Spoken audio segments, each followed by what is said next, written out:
আমার এখন কি করা উচিত? চিৎকার, নাকি বাধা, নাকি এখান থেকে চলে যাওয়া?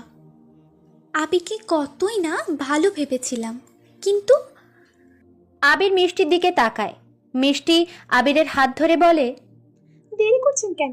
আপনার কাছে সারা রাত সময় আছে। দেরি করলে সময় নষ্ট হবে। এখনই শুরু করুন। দাঁড়ান, আমি সবকিছু খুলছি। মিষ্টি গা থেকে কাপড় খুলতে যাবে, তার আগেই আবির কষিয়ে একটা চড় বসিয়ে দেয় মিষ্টির গালে।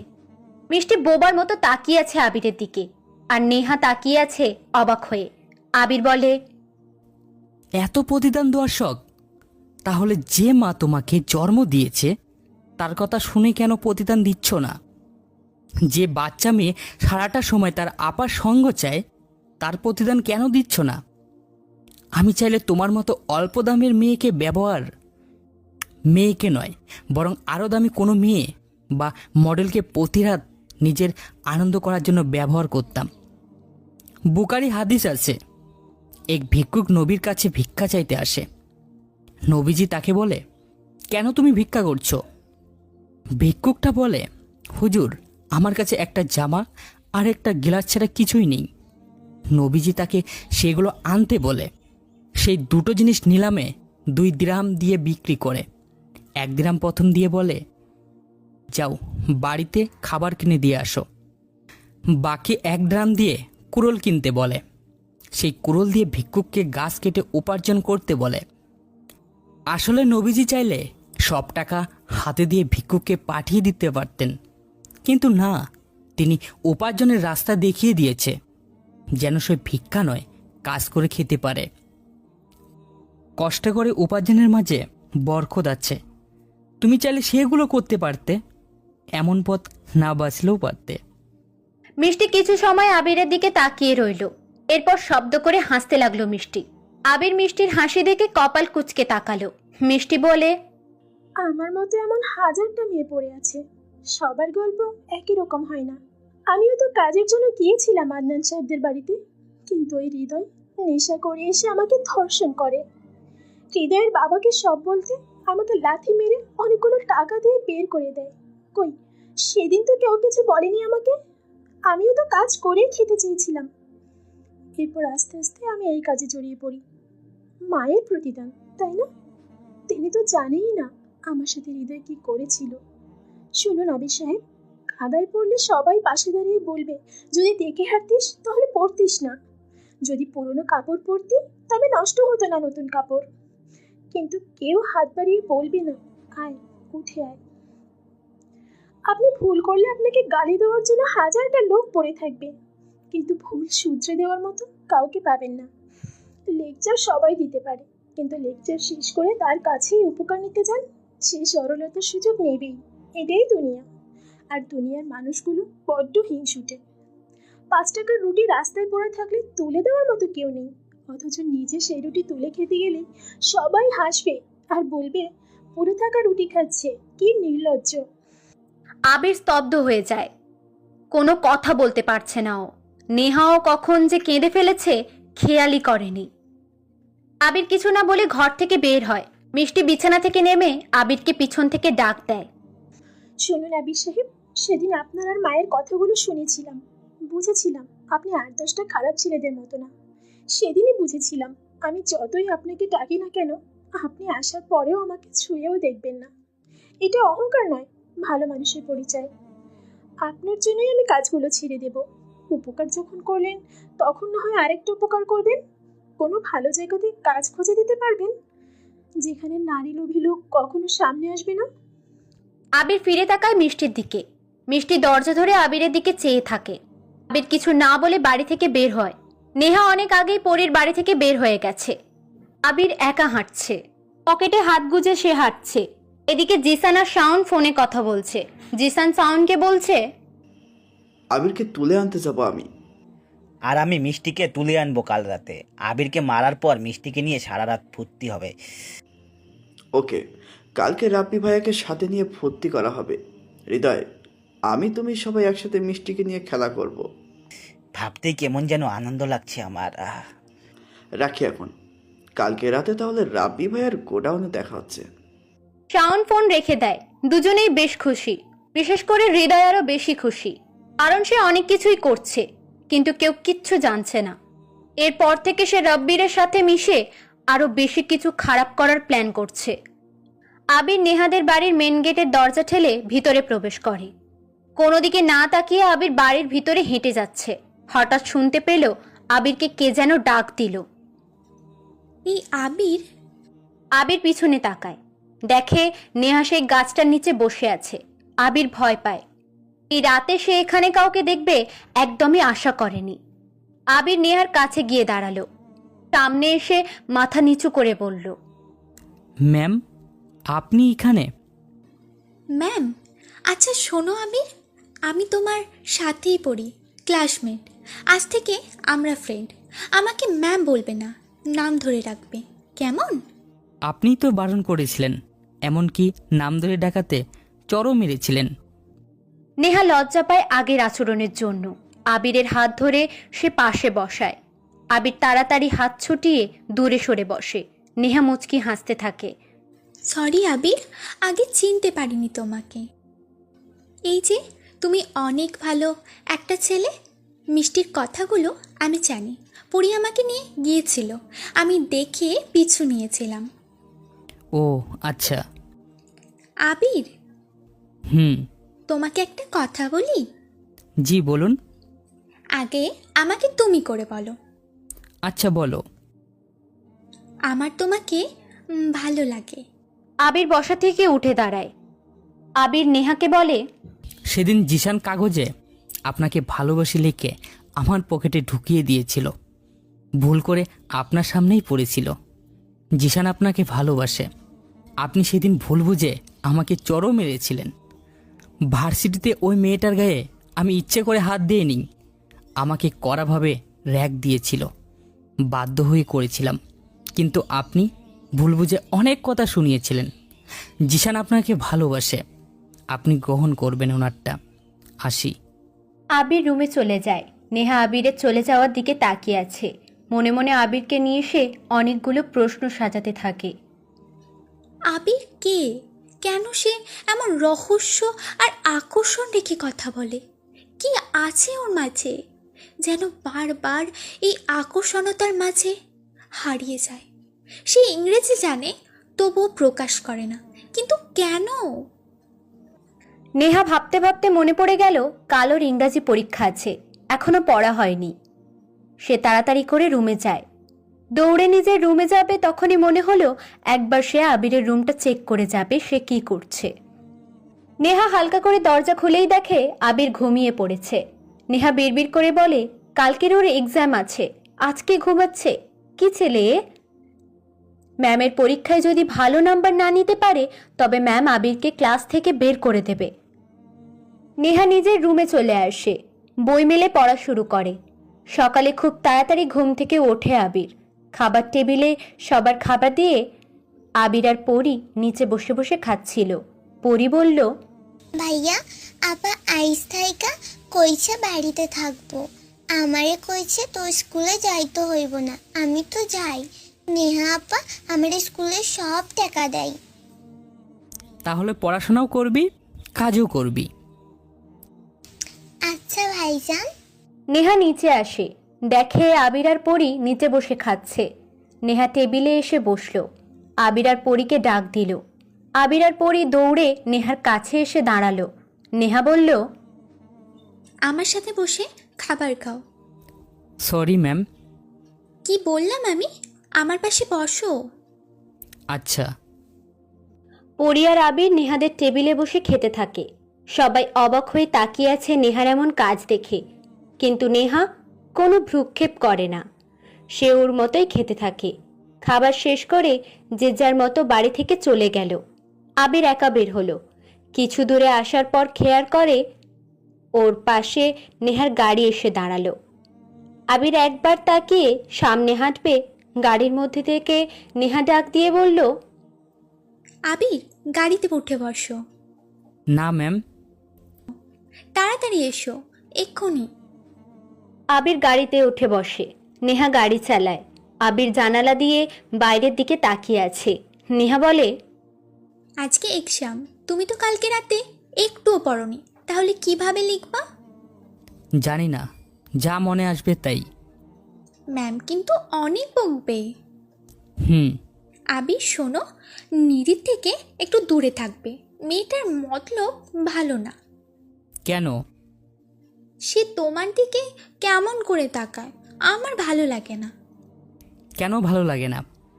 বললাম না রাতে, আমার তোমাকে ভালো লাগে। আমার ব্যাপারে খোঁজ না নিয়েই ভালো লাগিয়ে ফেললেন। পরে দেখা যাবে আমি খুব খারাপ। তোমাকে ঠিক করে নেব। আর তুমি কিন্তু এখনো আপনি করে বলছো। ক্যাম্পাসে এসে গেছি, নামি। আবির আর নেহা একই গাড়ি থেকে নামে। জিশান এটা দেখে অবাক হয়ে তাকালো। হৃদয়কে বলল, ভাই, আমার নেহা আবিরের সাথে? আবিরকে তো আজ মেরেই ফেলবো আমি। ডাক দে ওকে। জিশান আবিরকে জোরে একটা ডাক দেয়। নেহা আবিরের হাত ধরে বলে, যেও না। আবির নেহার কাছ থেকে হাতটা ছাড়িয়ে বলে, সমস্যা নেই, কিছু কথা বলেই চলে আসবো, তুমি ক্লাসে যাও। আবির জিশানদের সামনে এসে দাঁড়ালো। জিশান এসে আবিরের চুলগুলো জোরে কয়েকবার টান দিয়ে বলল, শালা কুত্তা, তুই আমার নেহার সাথে কি করিস? মানে জানিস না, ন্যাকামো করস। তোকে আজকেই মেরে পানিতে ফেলে রাখবো, বুঝলি?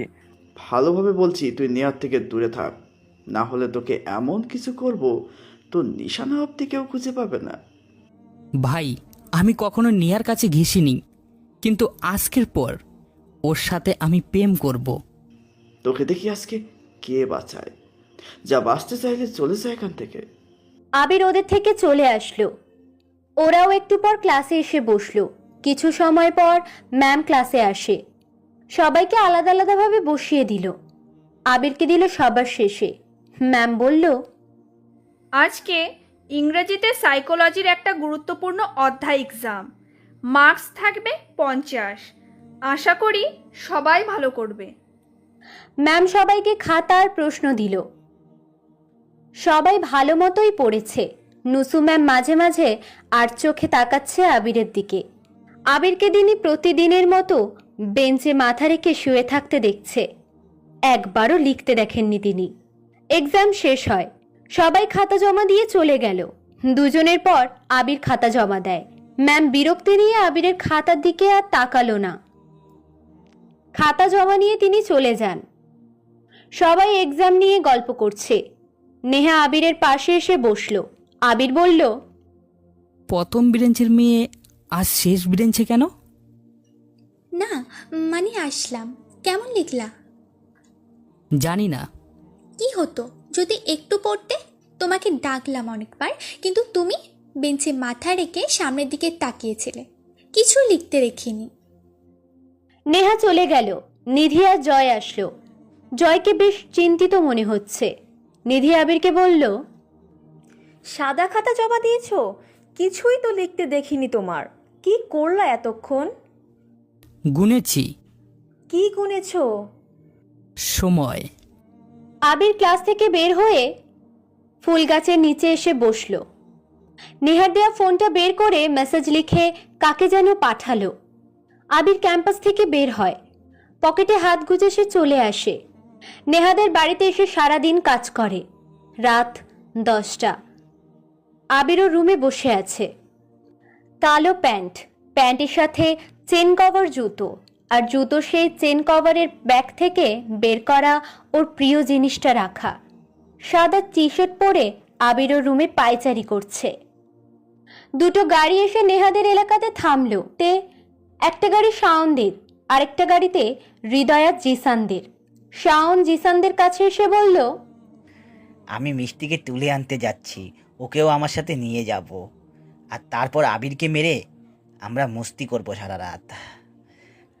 আমার একটা প্ল্যান আছে, আমি মিষ্টিকে তুলে আনবো আর এটা পরি দেখবে। পরি যে আবিরকে ডাকবে, আবির পরির সাথে বের হবে। তখন আমরা আবিরকে ধরে নিয়ে গাড়িতে তুলে সোজা রাব্বি ভাইয়ের গোডাউনে যাব। ওকে?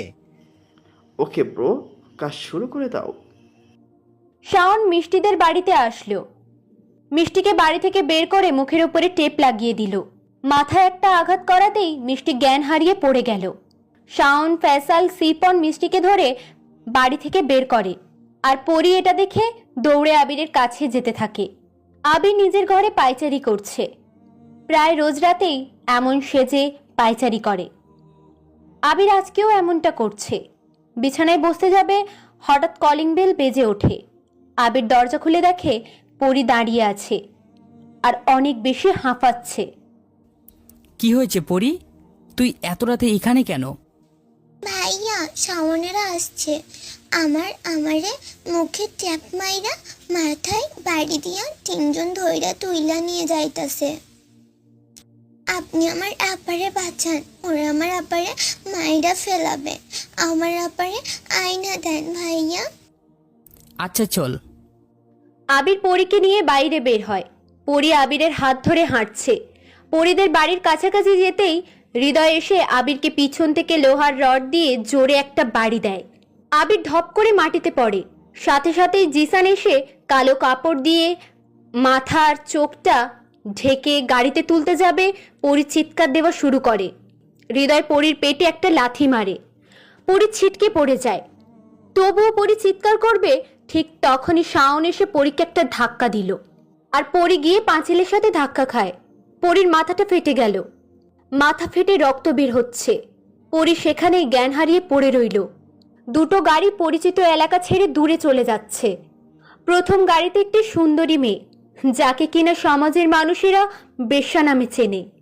আর দ্বিতীয় গাড়িতে আছে হাবাগোবা গরিব চুপচাপ থাকা একটা ছেলে। ওইদিকে রাস্তার দেওয়ালের একপাশে মাথায় রক্তারক্তি অবস্থায় পড়ে আছে ছোট্ট পরি। কেউ জানি না আজ রাতে কি হতে চলেছে, তবে হতে পারে আজ রাতে কিছু মানুষের শেষ রাত। আবির আর মিষ্টিকে রব্বির গোডাউনে আনা হলো। দরজা খুলে ভিতরে প্রবেশ করলো শাওন, জিসান, হৃদয়, মামুন, তমাল, সিফন, ফয়সাল। শাওন দরজা আটকে দেয়। পুরো গোডাউন এখনো ফাঁকা। রব্বি এখনো আসেনি। জিসান ফোন করে, ভাই কোথায় আপনি? আবিরকে তুলে এনেছি। আসছি আমি, ওকে বেঁধে রাখ। ভাই আপনার জন্য সারা রাত পার্টির ব্যবস্থা করেছি। একদম হোল নাইট পার্টি হবে, মস্তি হবে। একটা মাল আছে সাথে, চলে আসুন। শাওন জিসানের থেকে ফোনটা নিয়ে রব্বিকে কথাগুলো বলল। শাওন মিষ্টিকে নিয়ে ফ্লোরে ফেলে দেয়। মিষ্টির মুখ থেকে কাপড়টা খুলে দিয়ে হাসতে থাকে। মিষ্টির হাত দুটোকে শক্ত দড়ি দিয়ে বেঁধে দিল শাওন। গোডাউনের মধ্যে থাকা টেবিলের উপরে থেকে পানির বোতল এনে মিষ্টির মুখের ওপরে পানি ছিটিয়ে দেওয়া হয়। মিষ্টি চোখ মেলে তাকালো। চারপাশে গোল হয়ে কয়েকজন ছেলে মিষ্টিকে দেখছে। সে ভয়ে চুপসে যায়। বিড়বিড় করে বলে, আমি কোথায়? শাওন হাঁটু ভাঁজ করে বসে। মিষ্টির চুলগুলোকে মুষ্টিবদ্ধ করে ধরে বলে, শোন খানকি, তুই এখন আমার কাছে। তোকে নিয়ে আজ সারা রাত মস্তি হবে। বেশি ভাব নিবি না, চুপচাপ থাক। আমাকে ছেড়ে দে, আমি এসব করব না। কেন, নতুন নাগর পাইছো? শালা বেশ। আমি এসব সাইরা দিছি আবিরের কথা মতো, আমাকে যেতে দে। আরে যাবি যাবি, এত তারা কিসের? তোরা নতুন ভাড়া, তাকে দেখ, ওই দেখ, ওকে টেনে নিয়ে যাওয়া হচ্ছে। একটু পর ওকেও সোজা উপরে, বুঝেছিস? তোকে তো আজ রাতে কামড়ে কামড়ে খাবো রে। মিষ্টি শাওনের গালে থুতু দিয়ে দেয়। শাওন রেগে গিয়ে মিষ্টির গালে পরপর কয়েকটা চড় দিতে থাকে। পরে হাসতে হাসতে বলে, পাখিকে যতই খাঁচার মধ্যে রাখি না কেন, ডানা ঝাপতে ঠোঁট লম্বা করে তেড়ে আসবেই, কিন্তু খাঁচার বাইরে যেতে পারবে না। বেশি লাফাস না। এখানে আবিরকে মেরে তোর সব কিছু আজকে আমরা, থাক, সময় হলে দেখিস। তোরা একটাও বাঁচবি না। এমন একদিন আসবে তোদেরকে বিশ্রী ভাবে কেউ মারবে, সেদিন তোরা পালাতেও পারবি না। তার থেকে বাঁচার জন্য দৌড়াবি, কিন্তু দৌড়াতেও পারবি না, বাঁচতেও পারবি না। কে সে যে কে মারবে আমাদের? কথাটা বলে হৃদয় এসে মিষ্টির পেটে পা দিয়ে চেপে ধরে। মিষ্টি যন্ত্রণায় কাতরাতে থাকে, চিৎকার দিতে থাকে। কিন্তু মানুষ নামের এই পশুগুলো মিষ্টির চিৎকার শুনে আরো জোরে জোরে হাসতে থাকে। বদ্ধ হলদে 60 ওয়াটের আলোময় ঘরটাতে মানুষরূপী পশুদের অট্টহাসি বারবার যেন প্রতিধ্বনি হতে থাকে। জিসান, ফয়সাল আর মামুন আবিরের হাত ধরে টানতে টানতে একটা চেয়ারের কাছে নিয়ে যায়। চেয়ারে বসিয়ে জিসান হাত বেঁধে দেয় দড়ি দিয়ে। ফয়সাল পা বেঁধে দিয়ে সামনে এসে দাঁড়ালো। বদ্ধ ঘর, চারপাশে ছোট্ট দুটো জানালা, বড় সিলিং ফ্যানটা ফুল স্পিডে ঘুরছে। লম্বা ওয়্যারে ঝুলিয়ে রাখা 60 ওয়াটের হলদে বাল্বটা নিভছে আর জ্বলছে। 7 জন পশু চরিত্রের সৃষ্টির সেরা জীব মানুষ দাঁড়িয়ে আছে, আর আছে 2 জন অবহেলিত মানুষ। একজন ফ্লোরে হাত পা বাঁধা অবস্থায় পড়ে আছে, তার চোখে নীরবে পানি গড়িয়ে পড়ছে। বাঁচার জন্য চিৎকার করবার সেই শক্তিটাও ধীরে ধীরে যেন নিস্তেজ, নীরব, নিস্তব্ধ, অলস হয়ে পড়ছে। বুক ফাটা চিৎকার কেবল নিলুপ্ত ভাষাতে চোখের পানির মতো নীরব মুখগহ্বরে যেন আটকে গেছে তার। সে কেবল ফ্যালফ্যাল করে তাকিয়ে আছে সামনের দিকে। আরেকজন চেয়ারে বসে আছে, দুটো হাত শক্ত করে দড়ি দিয়ে বাঁধা। এখনো তার জ্ঞান ফেরেনি। মাথায় লোহার রড দিয়ে প্রচণ্ড জোরে আঘাত করেছিল, এই জন্য সে এখনো ঘুমিয়ে আছে মাথা কাত করে। গোডাউনের দরজায় কয়েকবার খটখট শব্দ হয়। শাওন আর জিসান হাসি থামায়। শাওন বলে, রাব্বি ভাই এসে গেছে, এবার এই আবিরের মরাটা নিজ চোখে দেখব, তারপর মিষ্টিকে নিয়ে খেলবো রাতের নিষিদ্ধ খেলা। মামুন দরজার কাছে আসে, শাটার উঁচু করে দিয়ে দেখে অনেকগুলো ছেলের সামনে রাব্বি দাঁড়িয়ে আছে, সবার কোমরেই পিস্তল গোঁজা। রাব্বিকে দেখে শাওন, জিসান আর হৃদয় খুশিতে লাফিয়ে ওঠে। সবাই একসাথে ভিতরে প্রবেশ করলো। শাওন বলল সিপনকে, শাটার টেনে দে আর চাবিটা জানালা দিয়ে বাইরে ফেলে দিবি, তালা মেরে। ঠিক, যেন বাইরে থেকে কেউ আমাদের ডিস্টার্ব না করে। রাব্বি এসে একটা চেয়ারে বসলো। রাব্বির লোকজনের মধ্যে একটা ছেলে বিয়ারের অনেকগুলো বোতল এনে টেবিলে রাখলো। রাব্বি বিয়ারের বোতলের ছিপি খুলে মুখে পুরে নিল। একেবারে পুরো বোতল শেষ করে সে সামনের দিকে তাকিয়ে দেখে একটা মেয়ে ফ্লোরে পড়ে আছে। বেশ সুন্দরী সে। প্রথম দেখেই যে কোনো ছেলের ভালো লাগা কাজ করবে। রাব্বি মেয়েটার দিকে তাকিয়ে থেকে প্রশ্ন করে, কে মেয়েটা? এটাই তো সারপ্রাইজ পার্টির অংশ ছিল। বহুত নেশাস্ত মাল একটা, শরীরে বিশাল কারেন্ট। একবার এই কারেন্টের স্পর্শ আপনার গায়ে লাগলে আপনি নেশায় পড়ে যাবেন ভাই। হ্যাঁ, মন চায় সারা রাত লগে থাকে। তাই নাকি? তা কি ওকে মারতে হবে? সামান্য একটা মেয়েকে মারার জন্য তোরা 7 জন আসছিস এখানে? না ভাই, মিষ্টিকে কেন মারবো? ও তো আমাদের আনন্দ দেবে। এখানে থাকা সবাই ওকে একবার করে টেস্ট করবে, তখনই বুঝবে মালটা কি জিনিস। তাহলে কাকে মারার জন্য আনছিস? ওই যে দেখুন, চেয়ারে বসিয়ে বেঁধে রেখেছি, মুখ ঢাকা আছে। জিসানের কথা শুনে রাব্বি সেদিকে তাকায়। আবির নামের ছেলেটাকে সে হাত পা বাঁধা অবস্থায় দেখতে পায়। মাথাটা কাত হয়ে আছে।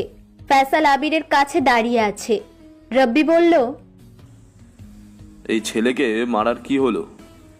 বডি ল্যাঙ্গুয়েজ দেখে তো হাবাগোবা লাগছে, মনে হচ্ছে না তোদের সাথে কখনো ঝামেলাতে জড়িয়েছে। ভাই, এই শালা হারামি আমাকে মারছিল, শালাকে তো মেরে ফেলতে ইচ্ছা করছে। ফয়সাল কথাটা বলেই আবিরের মুখে একটা চড় বসিয়ে দিল। রাব্বি মুচকি হাসছে। রাব্বি সিগারেট জ্বালায়। সিগারেটের ধোঁয়া আবিরের মুখের উপরে ছেড়ে দেয়। আবির তখনই কেসে ওঠে। রাব্বি বলে, সারাকে আর বাঁচিয়ে রেখে কি হবে? রাব্বি কথাটা শেষ করে কোমর থেকে পিস্তল বের করবে, তখনই জিসান এসে বলে, ভাই ভাই ভাই, ওকে এত তাড়াতাড়ি মারবেন না, ওকে কষ্ট দিয়ে মারবো আমরা এক এক করে। আমার ভালোবাসার থেকেও হাত বাড়িয়েছে, একবারে মারলে সে কষ্ট কি বুঝবে না। আমি চাই ওকে ধীরে ধীরে মারতে। আচ্ছা, যা করবি তাড়াতাড়ি কর। মিষ্টি নামের মেয়েটাকে তুলে নিয়ে আয়, হাত থেকে বাঁধন খুলে দে। জিসান গিয়ে আবিরের বুকে লাথি দেয়। আবির চেয়ার সহ উল্টে পড়ে যায় পিছনে। সবাই হাসতে থাকে। শাওন মিষ্টির হাতের বাঁধন খুলে দেয়। মিষ্টি কোনো রকমের শোয়া থেকে উঠে দেয়ালে হেলান দিয়ে বসে।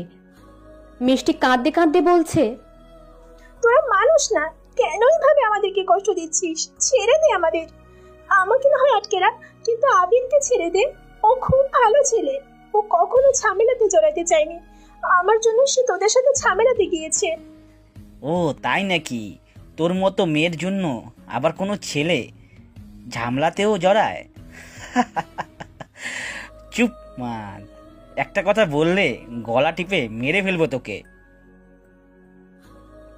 জিসান, হৃদয় আর ফয়সাল আবিরকে মারতে থাকে। এক সময় জিসানের রাগ অনেক বেড়ে যায়। রাব্বি ভাইয়ের পিস্তল এনে আবিরের কপালের সোজায় তাক করে ধরে। ট্রিগার চাপ দেবে তখনই রাব্বি বলে ওঠে, দাঁড়া জিসান, এই মেয়েটার জন্য যে ছেলে ঝামেলাতে জড়াতে পারে সেই ছেলেটার মুখটা খুব দেখতে ইচ্ছে করছে, জানিস তো? ভাই দেখা দেখি পরে হবে, আগে শালাকে উপরে পাঠাই। বহুত চালিয়েছে, আমার নেহাকে আমার থেকে দূরে নিয়ে গেছে, ওকে তো আমি ছাড়বই না। কথাটা বলে জোরে একটা লাথি দেয় জিসান আবিরকে। আবির গোয়াতে থাকে। হকি স্টিক নিয়ে হৃদয় এগিয়ে আসে। আবিরকে কয়েক সেকেন্ড পিটিয়ে হাঁপাতে হাঁপাতে বলল, ভাই, শালাকে আগে মেরে দিই। ওর জন্য আমি বাড়ি থেকে বিতাড়িত হয়েছি, ওর জন্যই আমাকে সবাই তাড়িয়ে দিয়েছে। আমাকে অনেক জোরে চড় মারছিল ভাই, হাসপাতালে যেতে হয়েছে। তোর মতো কুকুরকে বাড়ি থেকে কেন বের করেছিল? তোকে সেখানেই মেরে ফেললে অনেক বেশি খুশি হতাম, শালা জানোয়ার। মিষ্টি কথাটাই হৃদয়ের দিকে তাকিয়ে বলল। হৃদয়ের সাথে সাথে মিষ্টির কাছে এসে গালে একটা চড় দিল। চড় দিয়ে গালি দিতে দিতে হৃদয় বলে, সেদিন রাতে তোকে মেরে ফেললেই ভালো হতো। কেন সেদিন তোকে মারিনি জানিস? মারলে তুই এতদিন যে কষ্টগুলো পেয়েছিস সেগুলো পাইতি না। তোর মতো জানোয়ার আমাকে মারতেও পারবে না। ভাবিস না তোরা সবাই বেঁচে থাকবি, কোনো একদিন এমন একজন আসবে তোদের সবাইকে মারবে। কে মারবে? তোর নাগর আছে আমাদের মারবে? পুরো দুনিয়া আমাদের ভয়ে কাঁপবে, বুঝেছিস? ওই মনে আছে সেই দিনের কথা? তোর কি ভয় নেই? হ্যাঁ বল। হৃদয় কথাটা বলে মিষ্টির গাল দুটোকে টিপে ধরে এক হাতের আঙুলগুলো দিয়ে। মিষ্টি ব্যথায় কাতরাতে থাকে, কোনো রকমে নিজেকে ছাড়িয়ে নেয়। রাব্বি চেয়ারে বসে ছেলেগুলোর কাণ্ড দেখছে আর মুচকি মুচকি হাসছে। বেশ ভালোই লাগছে রাব্বির। কতজনকেই তো মেরেছে, কিন্তু কখনো এমন ঘটনা ঘটেনি। মারার আগে কষ্ট দিয়ে মারার গল্পটা বেশ জমেছে, আর রাব্বি তা বেশ ভালোই এনজয় করছে। মিষ্টি মনে করবার চেষ্টা করে সেদিন রাতে কি হয়েছিল। ওর বাবা চলে যাওয়ার পর ওর মা হৃদয়দের বাড়িতে কাজ করত। মিষ্টির মা হঠাৎ করে অসুস্থ হয়ে যায়। মিষ্টির মা অনেকগুলো টাকা পেত হৃদয়দের কাছে। সেদিন রাতে ঝিরে ঝিরে বৃষ্টি হচ্ছিল। হার্টের সমস্যা থাকায় মিষ্টির মা বিছানা থেকে উঠতে পারছিল না। টাকাটারও খুব প্রয়োজন ছিল। ওর মা মিষ্টিকে ডাকে, মা যা তো, সাহেবদের বাড়িতে টাকা পাবো কিছু, যাইয়া নিয়ে আয়, চাইলেই দিব। কিন্তু ওনারা বাড়িতে নাই, হৃদয় বাবা বাড়িতে আছে। ভালো পোলা, টেহা চাইলেই দিয়ে দিব। সন্ধ্যা হইতেছে, বৃষ্টি পড়তেছে, সাবধানে যাইস। মিষ্টি সেদিন সন্ধ্যায় নেহাদের বাড়িতে যায়। পুরো বাড়ি ফাঁকা ছিল। হৃদয়কে দেখে ড্রয়িং রুমে বসে বসে একা একা ড্রিঙ্ক করছে। এক বোতল মদ শেষ করে যখন আরেক বোতলে হাত দেবে তখনই সামনে দেখে একটা সুন্দরী মেয়ে দাঁড়িয়ে আছে। কালো জামার মধ্যে থেকে মেয়েটার সৌন্দর্য বেশ প্রকাশিত হচ্ছে। মাথায় ভেজা ওড়না, জামাটাও আধ ভেজা হয়ে গেছে। হৃদয়ের মাঝে থাকা পশুটা যেন হঠাৎ করে জেগে উঠল। হৃদয় প্রশ্ন করল, কে তুমি? কাকে চাই? আমি রহিমার মাইয়া মিষ্টি। আপনাদের বাড়িতে আমার মা কাম করে, মা অসুস্থ হইয়া পড়ছে, টাকা পায়, তাই লইতে আইছি। টাকাগুলো দেন, চইলা যাই। ও, টাকা নেবা? আচ্ছা আসো আমার সাথে, টাকা আমার ঘরে আছে, আমি আর নিচে আসবো না, টাকা নিয়ে তুমি চলে যেও। মিষ্টি হৃদয়ের পিছনে পিছনে যায়। পুরো বাড়িতে হৃদয় ছাড়া আর কেউ নেই। বাইরে বৃষ্টি হচ্ছে। একজন নেশা অবস্থায় আছে, আরেকজন সামান্য ভয় নিয়ে এগিয়ে যাচ্ছে। হৃদয়ও রুমে গিয়ে দাঁড়ায়। মিষ্টিও রুমে আসে। মিষ্টি ঘরে প্রবেশ করতেই হৃদয় দরজা আটকে দেয়। মিষ্টি ভয়ে ভয়ে প্রশ্ন করে, আপনি দরজা আটকাইলেন কেন? আমি বাড়িতে যাইবো। টাকা নেবা না? না, আমার টাকা লাগবে না। কিন্তু আমার তো লাগবে তোকে, চল। কথাটা বলেই হৃদয় মিষ্টির কাছে যায়।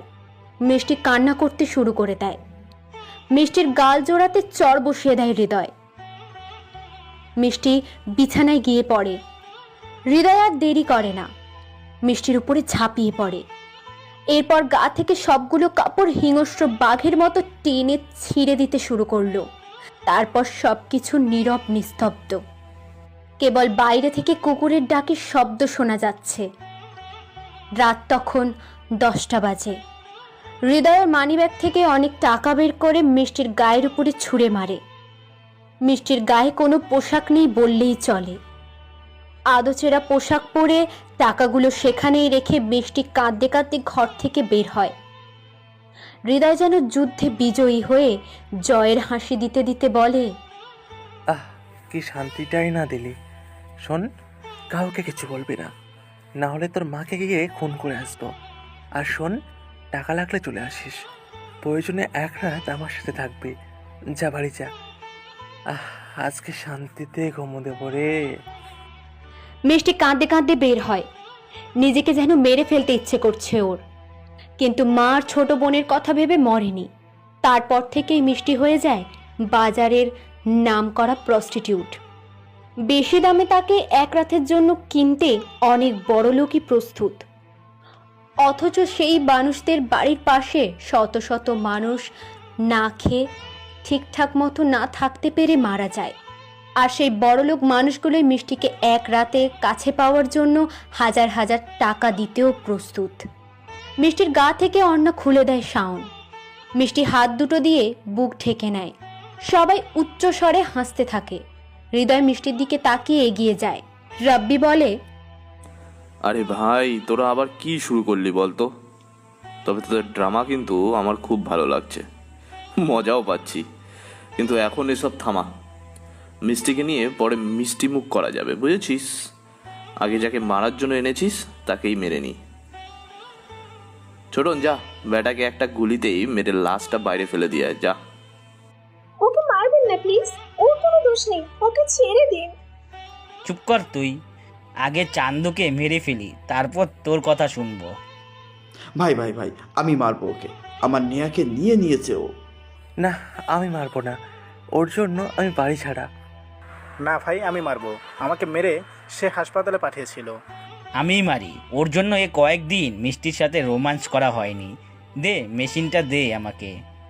রাব্বি ওদের কাজ দেখে জোরে জোরে হাসতে থাকে। রাব্বি আরও একটা বিয়ারের বোতল মুখে নিয়ে এক চুমুকে শেষ করে দিল। এই ছেলেগুলোর কাজ দেখে রাব্বি সহ ওর সাথে থাকা ছেলেগুলোও হাসতে থাকে। ছোটন বলে, ভাই আপনি এ কাদের কাজে নিয়েছেন? এরা তো এক একটা উন্মাদ, আপনার থেকেও বড় মাইন্ড গেমার। দেখতে থাক ওরা কি করে, মজা পাচ্ছিস না? হ্যাঁ ভাই, মজা লাগছে। শাওন আর জিসানেরা আবিরকে মারার জন্য এগিয়ে যায়, কিন্তু রাব্বি ভাবতে থাকে এ কেমন ছেলে যাকে মারার জন্য সবাই এত উতলা। তাকে কিনা একবারও দেখবো না। রাব্বি বসা থেকে উঠে দাঁড়ালো। আবির মাটিতে পড়ে আছে। রাব্বি শাওনকে থামায়। রাব্বি ওদের সামনে এসে দাঁড়ালো। ছোটনকে ডাক দিয়ে বলল, আবিরকে ওঠা, সোজা করে বসা। কেন ভাই, কি হলো? আমি মালটাকে একটু দেখব। তোরা কেন এত উত্তেজিত ওকে মারার জন্য? দেখতে তো হবেই, তাই না? আর তাছাড়া আমি এই অবধি যাদেরকে মেরেছি কোনো মজা পাইনি, জানিস তো। গিয়েছি, ট্রিগারে চাপ দিয়েছি, আর সে সোজা উপরে, তারপর সোজা বাসায় চলে এসেছি। কিন্তু আজকে প্রথমবার আবিরকে মারতে এসে কাহিনীতে অনেক মজা পেলাম। সত্যি বস, তোদের ফ্যান হয়ে গেলাম। তাই দেখতে হবে তোরা কাকে মারবি। যার জন্য আমি এত মজা পেলাম তাকে কি না দেখলে হয়? ভাই, ওকে দেখলে আপনি হাসবেন, বলবেন এই ছেলেকে আমরা মারতে আনছি। প্রথমে দেখে বলবেন এ পুরাই আবুল মার্কা ছেলে। তাই চাই না আপনি ওকে দেখে মারার কথাটাই ভুলে যান। বললাম না আমি দেখব। তোরা সবাই চলে আয় আমার পাশে। ছোটন, তুই আবিরের কাছে থাক, মুখ থেকে কাপড়টা সরিয়ে দে তো। আচ্ছা ভাই। সবার প্রথমে রাব্বি, তারপর শাওন, জিসান, হৃদয়রা দাঁড়িয়ে আছে। মিষ্টি সবার দিকে একবার করে তাকাচ্ছে, আবার আবিরের দিকে তাকাচ্ছে। মিষ্টি জানে আবিরের মুখ দেখার পরপরই তারা সবাই আবিরকে এই জন্যই মিষ্টি দৌড়ে আসে। আবিরের পাশে ছোটনকে দাঁড়িয়ে থাকতে দেখে ছোটনকে জোরে একটা ধাক্কা দেয়। রাব্বি বলে, ওকে মারবেন না প্লিজ, ওর তো দোষ নেই, আমাকে মেরে ফেলুন, আমার জন্য তাকে কেন মারবেন? সাউন্ড, মিষ্টিকে সরা ওখান থেকে, সরা সরা সরা সরা, এখনই সরা। শাওন গিয়ে মিষ্টির চুল ধরে টেনে নিয়ে যায়। রাব্বি চেয়ারে গিয়ে বসে। আবিরের পাশে জিসানেরা এসে দাঁড়ালো। রাব্বি ছোটনকে ডাক দেয়। ছোটন আবিরের মুখ থেকে কাপড়টা খুলতে শুরু করে। জিসান বলল, ভাই, আবিরের কপালে আমি গুলি করব। আচ্ছা, তোরা সবাই ওকে মারছিস, আমি খালি মুখটা দেখব। ছোটন কালো কাপড়ের দুই পাশের বাঁধন খুলতে থাকে। প্রায় 1 মিনিট পর বাঁধন খুলে ফেলল। মুখের উপর থেকে ছোটন ধীরে ধীরে কাপড়টা সরাতে থাকে। সবাই আবিরের দিকে তাকিয়ে আছে। ঘাড় কাত করে আবির সামনের দিকে তাকিয়ে আছে। নাক অব্দি কাপড় খুলে নিল ছোটন। এরপর এক ঝাটকায় পুরো মুখের কাপড়টাই সরিয়ে নিল। জিসান বলে উঠল, ভাই, আমি আগে মারবো আবিরকে। না ভাই, আমি মারবো। ওইদিকে রাব্বি। ছোটন আবিরের মুখ থেকে কাপড় সরালো। সবাই আবিরের দিকে তাকিয়ে আছে। আবিরের মুখে হালকা খোঁচা দাড়ি, চুলগুলো লম্বা। শাওন আর জিসান আবিরকে মারার জন্য ব্যস্ত হয়ে পড়েছে। ঠিক তখনই সবাই শুনতে পেল টেবিলের উপরে থাকা বিয়ারের কাঁচের বোতলগুলো মাটিতে পড়ে গেল। কাঁচ ভাঙার শব্দ সবাই শুনতে পায়। টেবিলের দিকে তাকায়, দেখে রাব্বি দৌড়ে আবিরের সামনে এসে হাঁটু ভাঁজ করে মাথা নিচু করে বসে পড়ল। সবাই রাব্বির এমন আচরণ দেখে অবাক দৃষ্টিতে তাকিয়ে আছে। রাব্বিকে দেখে রাব্বির সাথে থাকা ছেলেগুলো রাব্বির পিছনে রাব্বির মতোই বসে পড়ল। হৃদয় বলল, ভাই, আপনি এমন করছেন কেন? মনে হচ্ছে আপনি আবিরকে দেখে ভয় পেয়েছেন, আর সে যেন আপনার বস। কি হয়েছে ভাই? রাব্বি আমতা আমতা করে বলল। আগে কে ওর মাথায় বাড়ি মেরেছিল? সবাই রাব্বির দিকে তাকিয়ে আছে। রাব্বির এমন অবস্থা দেখে সবাই চুপচাপ হয়ে যায়। হৃদয় বলে, আমি মেরেছিলাম ওর মাথায় বাড়ি। না, আমি মেরেছিলাম। ঘরের চাবি কই? এনে, দরজা খুলে যদি পালাতে পারিস তাহলে বেঁচে গিয়েছিস, না হলে কিন্তু পারবি না। কিন্তু কেন ভাই? আপনি না ডন, আপনাকে না ভয় পায়, তাহলে কেন আপনি এমন আবুল মার্কা ছেলেকে দেখে ভয় পাচ্ছেন? রাব্বি কিছুই বলে না, হাত জোর করে আবিরের দিকে তাকিয়ে আছে। শাওন আর জিসান হাসতে হাসতে বলে, ভাই ভয় পেলেন? আপনি অভিনয় ভালোই পারেন ভাই, সমস্যা নেই, আমি ওকে মারছি। কথাটা বলে জিসান এগিয়ে যায় আবিরের দিকে। আবিরের কাছে গিয়ে হকি স্টিক দিয়ে জোরে একটা বাড়ি দিতে যাবে, আবির সাথে সাথে চেয়ার ভেঙে বসা থেকে উঠে দাঁড়ায়। পাশে হৃদয় ছিল, ওর হাতে রাব্বির পিস্তল। আবির এক নিমেষে পিস্তলটা কেড়ে নিয়ে জিসানের সোজায় তাক করে ট্রিগার চেপে দেয়। রক্ত ছিটকে রাব্বির মুখে এসে পড়ে। জিসানের লাশটা কিছুটা দূরে গিয়ে ছিটকে পড়ে। তোরা ওকে চিনিস না, ও হলো হিংস্র খুনি, মাস্তান নিলয়, যাকে পুরো দেশ খুঁজছে, যাকে সব গ্যাং লিডাররা চায়, যে কিনা মারতে চায় আরিয়ানকে, আর তোরা তাকেই ধরে এনেছিস। নিলয় মানে আদনান সাহেব এতদিন যার কথা বলে এসেছে, এই আবিরই হলো নিলয়? কথাগুলো শাওনেরা সবাই একসাথে বলে ওঠে। হৃদয় দৌড়ে দরজার কাছে যায়। শাটারে তালা লাগানো, চাবি নেই কারোর কাছে। ভয়ে সবাই কাঁপতে থাকে।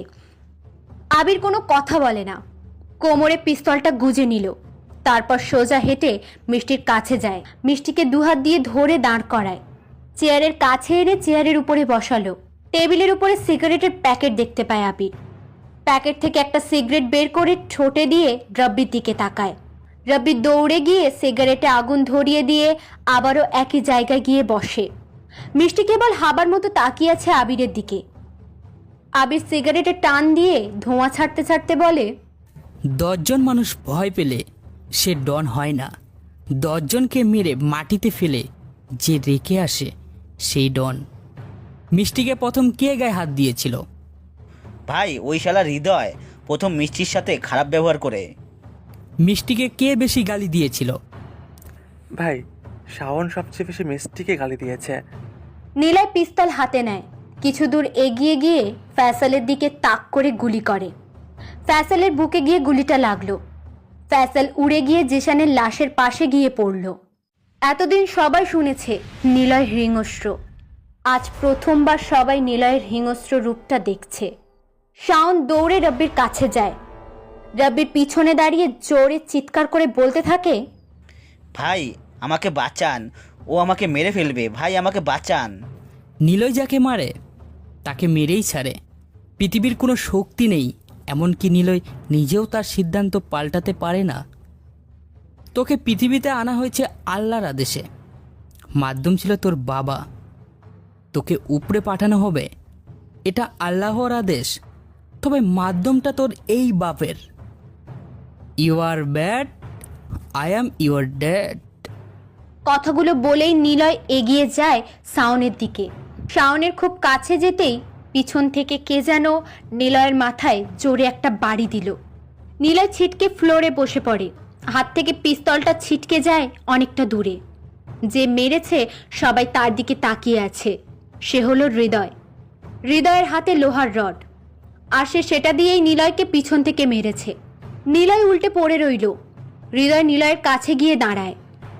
শাওনও দৌড়ে নিলয়ের কাছে এসে দাঁড়ালো। হৃদয় বলল, শালা পাতি মস্তান, আমাদেরকে মারবি তাই না? তোকে মেরে আমি হব ডন, আমাদেরকে আসছিস মারতে তাই না? কুত্তার বাচ্চা, বহুত লাফাইছে। আর না, এবার আমি মারবো ওকে, রডটা দে। শাওন রড তুলে নিলয়ের মাথায় মারতে যাবে, সাথে সাথেই সবাই শুট করবার গুলির শব্দ শুনতে পেল। সবাই নিলয়ের দিকে তাকায়। নিলয় উঠে দাঁড়িয়ে পড়ছে, ডান হাতে পিস্তল, ডান পায়ের জুতো চেন কভার খোলা।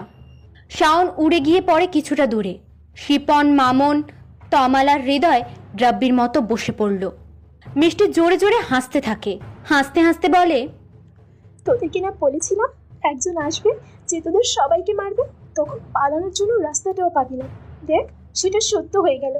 নে পালা এবার, দেখি কতদূর পালাতে পারিস। হৃদয় দৌড়ে আসে মিষ্টির কাছে। মিষ্টির পা ধরে বলতে থাকে, তুই আমার বোন লাগিস, আমাকে মাফ করে দে। আমি যা করেছি সব কিছুর জন্য মাফ করে দে প্লিজ। আমি কখনো আর আসবো না এখানে, আমি চলে যাব। আমাকে তুই বারণ কর, ও যেন আমাকে না মারে। সেই বারণ করলে আমি শুনবো, আমি তোকে মারবো না, কিন্তু সে যদি নিজেই তোকে মারে। নিলয় কথাটা বলে মিষ্টির দিকে পিস্তল বাড়িয়ে দেয়। মিষ্টি হৃদয়ের গালে চড় মারে, পা ছাড়িয়ে নিল। নিলয়ের কাছে এসে দাঁড়ালো। নিলয় মিষ্টির হাতে পিস্তলটা তুলে দিল। নিলয়ের হাতের সাহায্যে মিষ্টি পিস্তল তাক করলো হৃদয়ের দিকে। তারপর একটাই শব্দ, পরপর বাঁচার জন্য আত্মচিৎকার।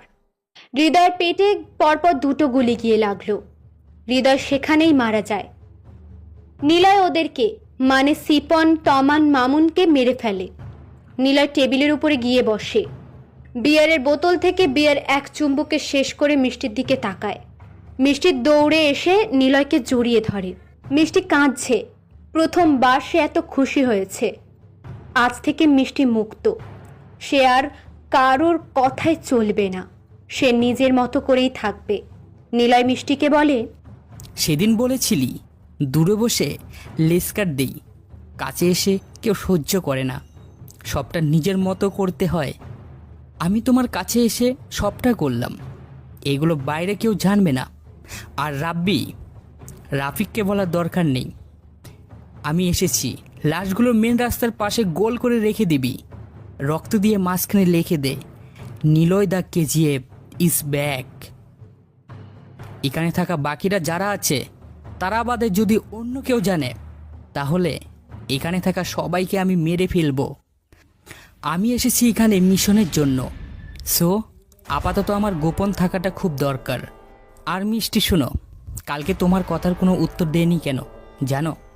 কারণ এমন একটা দিনের অপেক্ষাই করেছিলাম যেদিন কেবল উত্তর নয় বরং প্রশান্তিও থাকবে।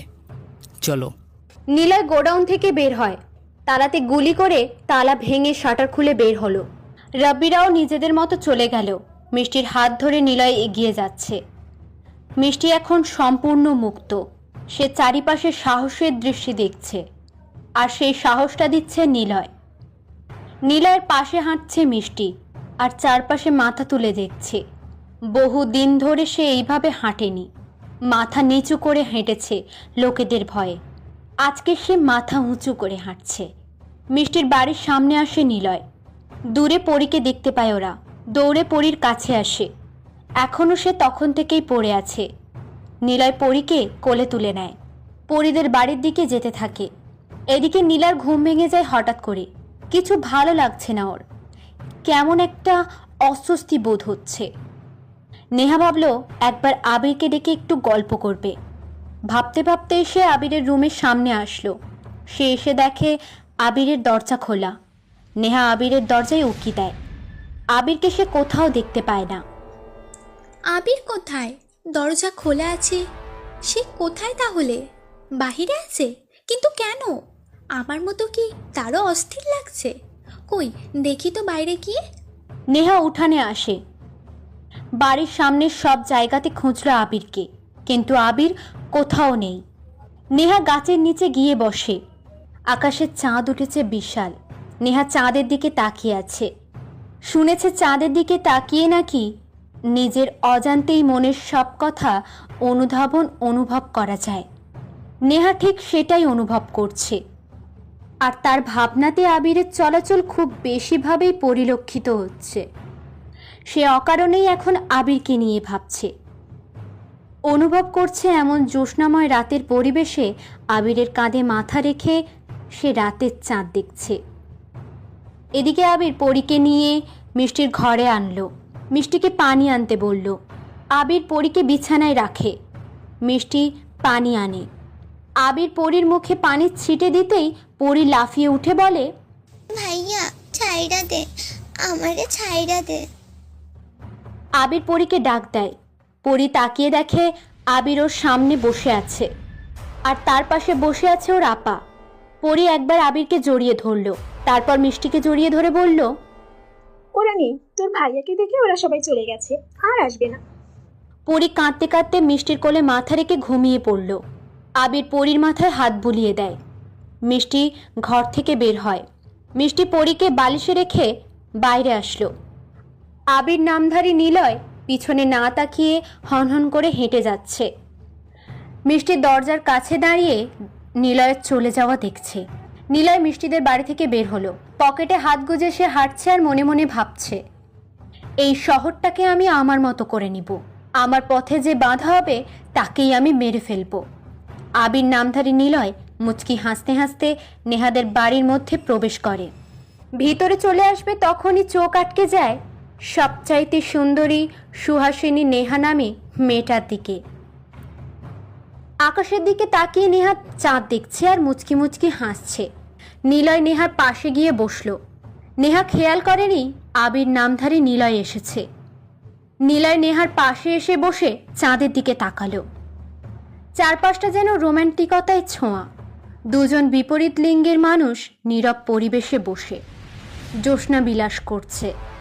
নীরবতা ভেঙে নিলয় বলে, খোলা আকাশ, চাঁদের আলো, সাথে এক প্যাকেট সিগারেট আর সমাপ্তহীন ভাবনাগুলো বুঝিয়ে দেয় সে একা। প্রিয় মানুষ হারিয়ে গেছে। জনাশূন্য রাস্তা, কোনো জ্যাম নেই। রাতের পরিবেশ, আকাশে বিশাল চাঁদ, চোখ দুটো সামনে রেখে গন্তব্যহীন হেঁটে চলা বুঝিয়ে দেয় সে হিমু তার রূপা আসবে না কখনো। কড়া চাঁদের আলো, নিস্তব্ধ পরিবেশে বিশাল আকাশের সঙ্গী চাঁদ, পাশাপাশি বসে চাঁদের আলো গায়ে মাখাটা কপোতিদের বুঝিয়ে দেয় এটা রোমান্টিক সময়, প্রিয় মানুষ কাছে থাকার সময়, ভালোবাসা উপভোগ করার সময়। সবার জন্য আকাশ, সবার জন্য আকাশের চাঁদ। কেউ চাঁদের দিকে তাকিয়ে প্রিয় মানুষকে না পাওয়ার জন্য আফসোস করে, কষ্টগুলো অনুভব করে। কেউ বা হারিয়ে ফেলার বেদনায় আফসোস করে। কেউ বা রোমান্টিক কথার ছোঁয়াতে প্রিয় মানুষের কাঁধে মাথা রেখে সারাটা রাত ভালোবেসে কাটাতে চায়। সবাই সব কিছু ভালোবাসতে চায়, তবে স্থানভেদ, সবার চাহিদা হয় ভিন্ন। বড় রেস্টুরেন্টে ভদ্রলোকের খাবার লিস্ট যখন হাতে ধরিয়ে দেয়, তখন দাম বেশি থাকা সত্ত্বেও ভদ্রতার প্রকাশের জন্য আমরা চামচ দিয়ে খাবার খাই।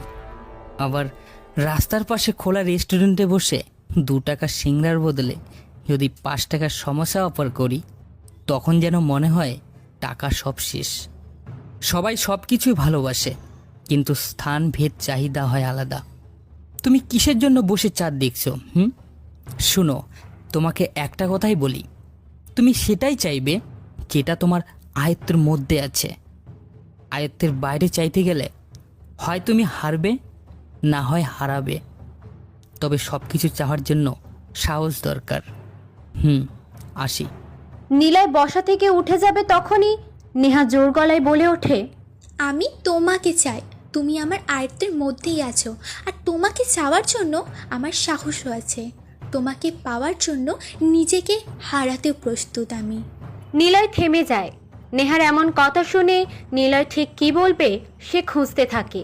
নিলয় জানে তার জীবনে কখনো ভালোবাসা নামক পাখিটা ধরা দেবে না, ধরতে চাইলেও থাকবে না। এটা সাময়িক, আর রোস্টার কখনো প্রেমে পড়ে না।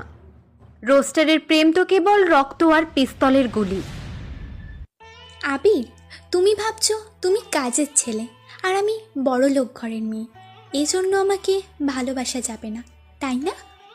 তোমাকে সব কিছু দিয়ে দেবো, আমার নামে যা যা আছে সব দেব।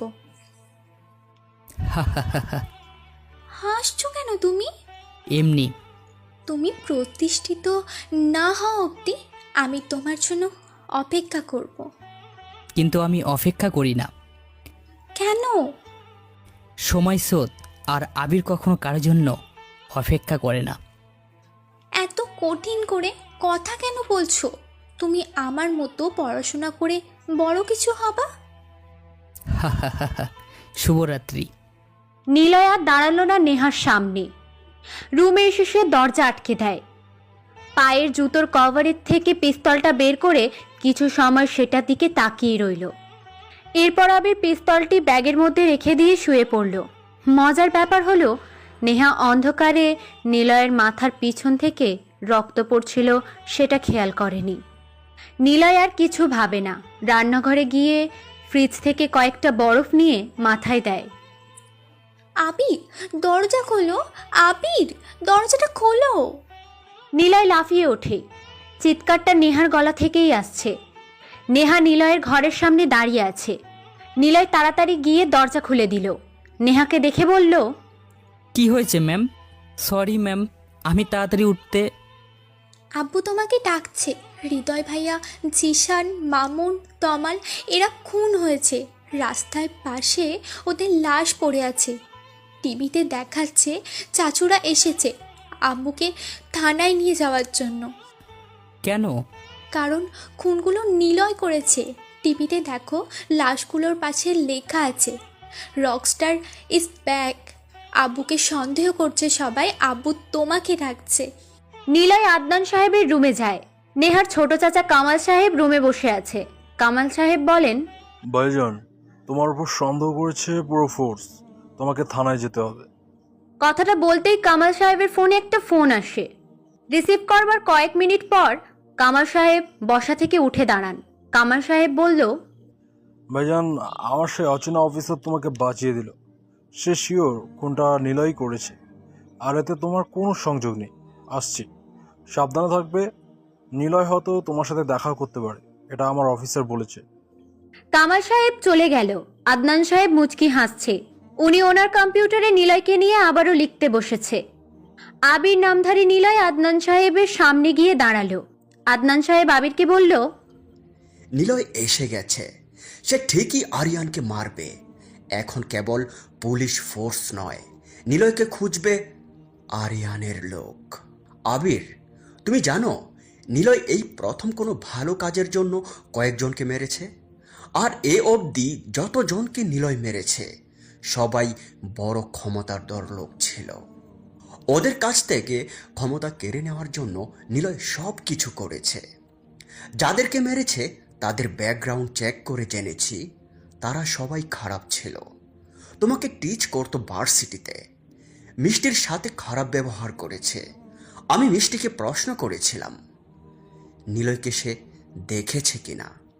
মিষ্টি যা বলল তার বর্ণনা শুনে আমি ছবি এঁকেছি। দেখবে, মাথায় হুড তোলা লম্বা টুপি, হাতে পিস্তল, মুখটা দেখাই যাচ্ছে না, সারা গায়ে লম্বা কালো কোট পরা। আরিয়ানকে নিলয় ঠিকই মারবে, কারণ নিলয় তার কমিটমেন্ট কখনো নষ্ট করে না। তোমাকে বললাম কেন কথাগুলো জানো? কারণ জিসান তোমাকে জ্বালাতো। ভার্সিটিতে যাবে না? আমিও যাব, কারণ নুসু ম্যাম প্রতি মাসে এক্সামের পর গার্জিয়ানকে কল করে তোমাদের খাতা দেখান। আদনান সাহেব একটু হাসলেন। আবির রুম থেকে বের হয়। শফিক সাহেবকে দেখলো কয়েকজন লোক নিয়ে ড্রয়িং রুমে বসে কি যেন ভাবছে। তারপর আবির বাড়ি থেকে বেরিয়ে গেল। আবির রুমে এসে দরজা আটকে পায়চারি করতে থাকে। মাইন্ড গেমের শহরে সে এখন নিজেকে একনিষ্ঠ রাজা ভাবছে। আবির নামধারী নিলয় মুচকি মুচকি হাসছে। আজকে রেজাল্ট দেবে নুসু ম্যাম গতকালের পরীক্ষার জন্য। এই জন্য বিশাল হলরুমে সবাইকে ডেকেছে। স্বার্থে সব স্টুডেন্টসদের অভিভাবকেরাও আছে, কেবল নেই রিফাত সাহেব। আবির ক্লাসে এসে সবার শেষে গিয়ে বসল। নিধি এসে আবিরের পাশে বসল। জয়কে দেখা যাচ্ছে না। নিলয় প্রশ্ন করে, জয় কোথায়? সে আসেনি আজকে? না, ও কালকে থেকে বাসায় নেই। কি জানি ও কখন কি করে, সারাক্ষণ ফোনে কথা বলে। গার্লফ্রেন্ড আছে নাকি? না, জয় এসব একদমই পছন্দ করে না। ও অন্য কোনো কাজে বিজি থাকে। আসলে ও কখন কি করে ও ছাড়া কেউ কিছু জানে না। মানুষের একটা কম্পিউটার বেশি হয়ে যায়, আর ওর 3টে কম্পিউটার। সারাক্ষণ কম্পিউটার, ফোন এসব নিয়েই পড়ে থাকে। ও বুঝলাম, আমার মতো পড়াশোনার ফাঁকিবাজ।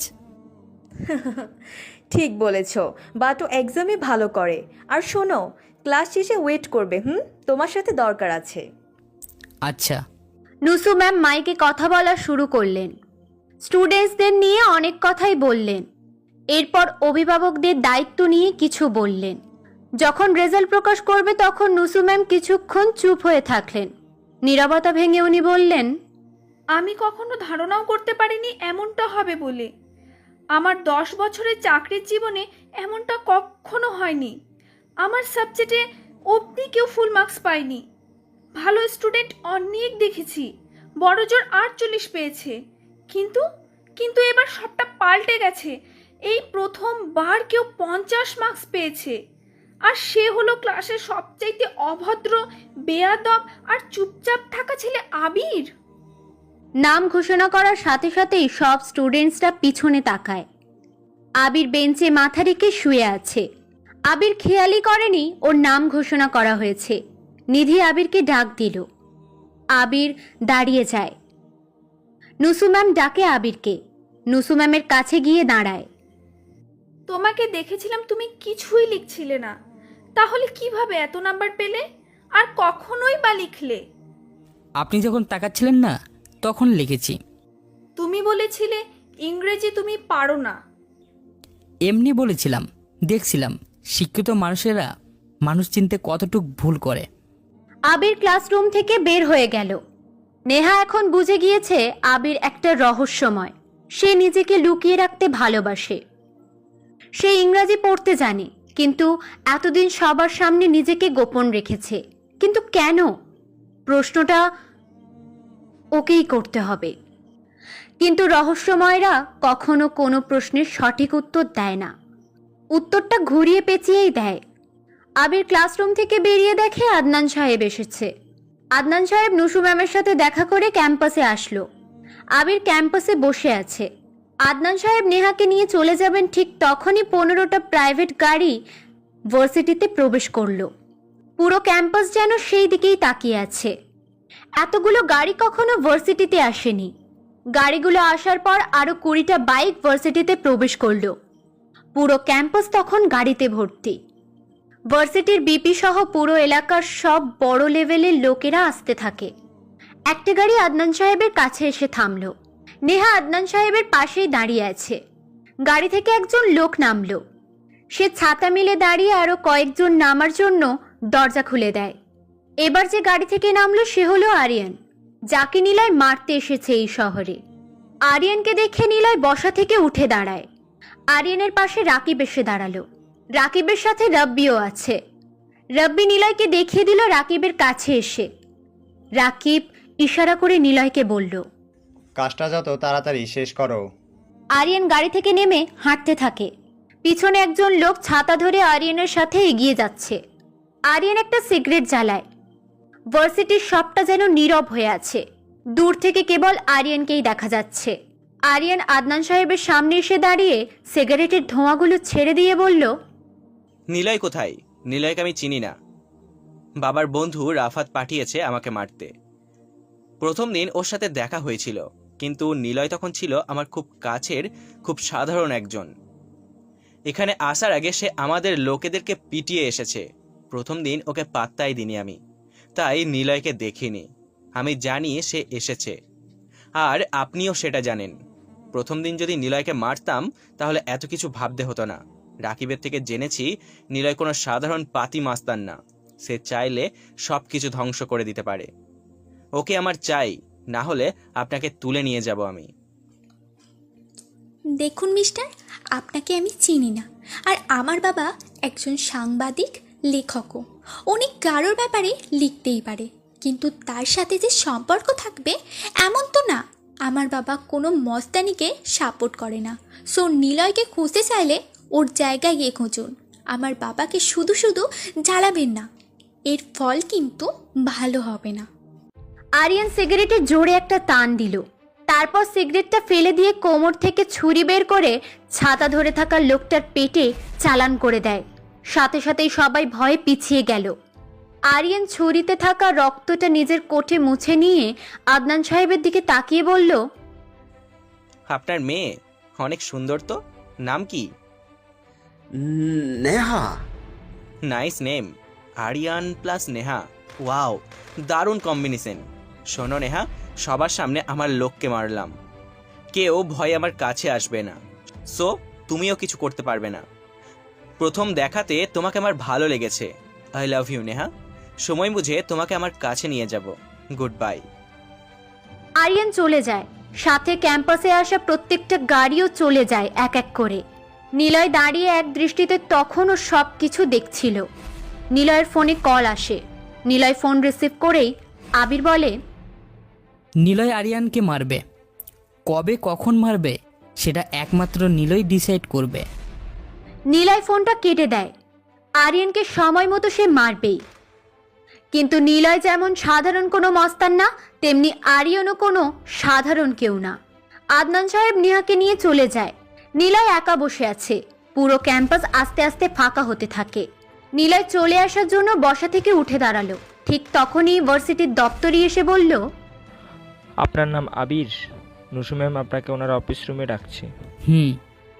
নুসু ম্যাম আপনাকে ওনার অফিস রুমে ডেকেছে। আচ্ছা। আবির কাঁধে ব্যাগ ঝুলিয়ে নুসু ম্যামের রুমে যেতে থাকে। কিছু সময় পর নুসু ম্যামের রুমে এসে দরজার সামনে দাঁড়ালো। ওনার টেবিলের উপরে নেম প্লেটের নামটা বেশ ভালো করেই দেখা যাচ্ছে, ডক্টর নুসরাত নুসু, সাইকোলজিস্ট। দরজার সামনে আবিরকে দাঁড়িয়ে থাকতে দেখে নুসু ম্যাম বললেন, ভেতরে এসো। আবির মাথা নিচু করে ভদ্র ছেলেদের মতো ম্যামের টেবিলের সামনে এসে দাঁড়ালো। বসো। না ম্যাম, ঠিক আছে, ধন্যবাদ। বসো বলছি। জি। আবির চেয়ারে বসলো। চোখ দুটো নিচু করে টেবিলের দিকে তাকিয়ে আছে আবির। আবিরের মুখের দিকে চেয়ে আছে নুসু ম্যাম। এসি রুম, ঘরটার মধ্যে বেশ ঠান্ডা। নুসু ম্যাম বলল, আবির, তোমার কেন মনে হয় শিক্ষিত মানুষেরা সঠিকভাবে শিক্ষিত হয় না? তারা কেন মানুষ চিনতে ভুল করে? নুসু ম্যামের প্রশ্ন শুনে আবির মুচকি হাসল। নুসু ম্যাম কপাল কুঁচকে তাকায় আবিরের দিকে। নিজেকে বড্ড বোকা মনে হচ্ছে আবিরের সামনে। তবে নুসু ম্যাম এখন ঠিক ভালো মতোই জানে আবির খুব জিনিয়াস একটা ছেলে। চুপচাপ থাকা মানুষগুলো একটু বেশি বুদ্ধিমান হয়। বেশি বকবক করা মানুষেরা কেবল বকবকই করতে জানে। কোনো মানুষই তো শিক্ষিত না যতক্ষণ না সে নিজের মাঝে অহংকার রাখে। আর মানুষ চেনা সহজ কোনো কাজ নয়। মানুষ সহজ কাউকে চিনতে পারে না, আবার কাউকে চেনাতে সাহায্যও করে না। শিক্ষিত মানুষ নয়, বরং সব পর্যায়ের মানুষ অহংকার করে থাকে। আল্লাহ নবী সুলাইমানও অহংকার করেছিল। আল্লাহ তাকে জেলে বানিয়ে নদীতে মাছ ধরিয়েছিল অহংকারের জন্য। এই কারণে অহংকার থেকে নিজেকে দূরে রাখুন, তাহলে শিক্ষিত হতে পারবেন। আমাদের সমাজে শিক্ষিত মানুষ হলো তারা যারা MBBS BSc পাশ করা লোকজন। মজার ব্যাপার হলো এই সব ডিগ্রি অর্জিত মানুষেরা গাড়িতে বসে খাবার খেতে খেতে যায়, আর রাস্তায় সেই খাবারের প্যাকেট ফেলে দিয়ে এসিওয়ালা রুমে বসে পত্রিকা পড়ে। দেশে আবর্জনা বেরিয়ে যাওয়াতে জনজীবন বেঁচে থাকাটা ক্ষুণ্ণ হয়ে গেছে। তখন সেই পত্রিকা পড়া ব্যক্তিগুলো মনে মনে বলে, দেশের এই অবস্থা হচ্ছে শুধুমাত্র ননসেন্স মার্কেট লোকদের জন্য। কেন যে এমন করে? কিন্তু ওরা জানে না রাস্তার পাশে বস্তিতে রেল লাইনে থাকা মানুষগুলো ওই রাস্তায় পড়ে থাকা ময়লা আবর্জনাগুলো তুলে ডাস্টবিনে ফেলে রাখে। এবার আপনিই বলুন, মানুষ কিভাবে চিনবেন? এসি রুমে বসে থাকা মানুষগুলোকে চিনবেন নাকি পড়ে থাকা মানুষগুলোকে চিনে চলবেন? মানুষ সহজে চেনা যায় না ম্যাম। চিনতে হলে সে মানুষের সাথে কথা বলতে হয়, থাকতে হয়। আসি ম্যাম। আবির বসা থেকে উঠে চলে গেল। নুসু ম্যাম আবিরের চলে যাওয়ার দিকে তাকিয়ে আছে। নুসু ম্যাম আবিরকে ডেকেছিল। এক্সামে এত ভালো নাম্বার পাওয়ার পরেও সে কেন ইংরেজি জানে না সেটা প্রকাশ করলো না। কিন্তু কেন জানি না নুসু ম্যাম আবিরের প্রতি উইক হয়ে যাচ্ছে, যেন নিজের সন্তানের মতো আবিরকে ভালোবেসে ফেলছে নুসু ম্যাম। নিলয় নেহাদের বাড়ির মধ্যে সেই ফুল গাছটার নিচে বসে আছে। পরি আসলো আবিরের কাছে। পরি এসে দাঁড়াতেই ওর ফোনে একটা মেসেজের টিউন বেজে ওঠে। পরির দিকে তাকিয়ে দেখে ওর হাতে ছোট্ট একটা ব্যাগ রাখা। নিলয় জিজ্ঞাসা করে,